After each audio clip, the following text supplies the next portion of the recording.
परभणी लोकसभा मतदारसंघाचे लोकप्रिय खासदार आदरणीय संजयजी जाधव साहेब।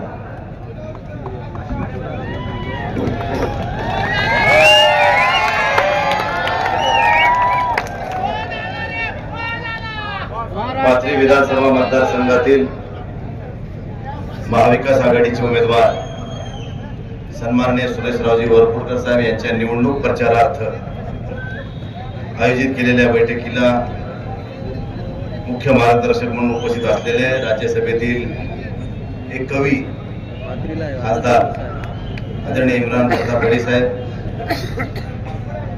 राज्यसभेतील आमच्या भगिनी सौ फौजिया खान मॅडम खासदार परभणी, आपले उमेदवार आदरणीय सुरेशराव वरपुडकर साहेब, माजी आमदार राष्ट्रवादी काँग्रेस पक्षाचे अध्यक्ष विजयरावजी गव्हाणे साहेब, माजी आमदार सुरेशदादा देशमुख, व्यासपीठावरील अजिंक्यजी चांदणे, सन्माननीय व्यासपीठ आणि उपस्थित सर्व माझ्या मतदार बंधू आणि भगिनी, निवडणुकीच्या काळामध्ये सुद्धा मी लोकसभेच्या तुम्हाला भेटू शकलो नाही, पण आज वरपुडकर साहेबांच्या निवडणुकीच्या अनुषंगानं तुमच्या सगळ्याचे लोकसभेमध्ये दिलेल्या मतदानाचे आभार मानण्याची मला ही सुवर्ण संधी आली आहे। मी सर्व पाथरीकरांचे या ठिकाणी जाहीर आभार मानतो। आता उद्या होऊ घातलेल्या विधानसभेच्या निवडणुकीमध्ये अनेक उमेदवार उभे टाकले। तुमच्या समोर मोठं धर्मसंकट आहे, किसको पकड़ो किसको छोड़ो, लेकिन रिजल्ट लगने के बाद कहीं ऐसा बोलने का मौका न आए कि हमें तो अपनों ने लूटा गैरों में कहा था। इसलिए सोच समझकर आपने को वोटिंग करना है भाई। उधारी में मुनाफा बहुत है लेकिन डूबने का डर है। ऐसे बड़े बड़े आदमी मान लेके आए और क्या होना, बोलो खाली हम भैंस खाएंगे, ये 5 लाख ये 10 लाख कहाँ से नोटा लाए, कहाँ लाए, हमने 25 साल यहाँ राजनीति कर रहे, हमको देखने को नहीं पड़ी, इनको कहाँ से मिली इतनी जल्दी पता ही नहीं चला हमको। जरा हम भी सोच में ये ऐसा हो रहा है, ये माल आ रहा है कहाँ से, लेकिन हर चीज माल से नहीं होती भाई। अरे मन चंगा तो कटवट में गंगा, नियत में खतरा झोली में पतरा। ये लोगों की नियत साफ नहीं है। अगर हम बंटवारा कर देंगे तो हमारे छाती में जो नहीं होना वो बैठ जाएगा। ये जरा सोच समझने की बात है। म्हणून मी आपल्या सगळ्यांना नम्र विनंती करणार आहे, पहिले तर आम्हाला 2 आमदार पाहिजे। पहली मेरी आपसे गुजारिश है कि अपने को 2 विधायक होना। एक ऑलरेडी विधायक बने वाला है घड़ी वाला, अभी 2 महीने भी नहीं है उसको, 6 साल का उसका पूरा टाइम पीरियड है, फिर उसको क्या देने की जरूरत है चुन के आपने को।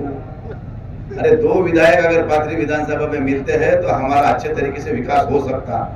इसलिए हमने एक को तो ऑलरेडी महाराष्ट्र सरकार ने चुने वाला है, अभी हमको बच्चे वालों में से चुनना है, उसमें वरपुडकर साहब। वरपुडकर साहेबांना आपल्या आयुष्यामध्ये काँग्रेस पक्षाशी प्रामाणिकपणा ठेवून आजपर्यंत काम केले आणि आता वरपुडकर साहेबांना मंत्री होण्याची सुवर्ण संधी आहे। महाराष्ट्रामध्ये महाविकास आघाडीचं सरकार येणार आहे, ही काळ्या दगडावरची रेघ आहे, हे कोणत्या ज्योतिषाला विचारायची गरज नाही। पण महाराष्ट्रामध्ये महाविकास आघाडीचं सरकार येईल आणि आपल्याच्या थोड्याशा चुकीमुळे जर वरपुडकर साहेबांचा घात झाला तर आपल्याला आलेली सुवर्ण संधी गमवायची वेळ येईल, ही लक्षात ठेवा मित्रांनो। म्हणून मी आपल्याला हात जोडून विनंती करतो, येणाऱ्या 20 तारखेला लोकशाहीतलं पवित्र दान आपल्याला मतदान करायचं आणि हे मतदान करताना वरपुडकर साहेबांची निवडणूक निशाणी हाताचा पंजा हे दुसऱ्या क्रमांकाचं बटन आहे, हे आपण बटन दाबून वरपुडकर साहेबांना आपण बहुमताने निवडून द्यावं, अशा स्वरूपाची विनंती मी आपल्याला करतो। आपण बघितलं असेल की या राज्यामध्ये दररोज काही ना काहीतरी वक्तव्य करून, काही ना काहीतरी रॅल्या काढून समाजामध्ये तेढ निर्माण करण्याचा सरकार प्रयत्न करते।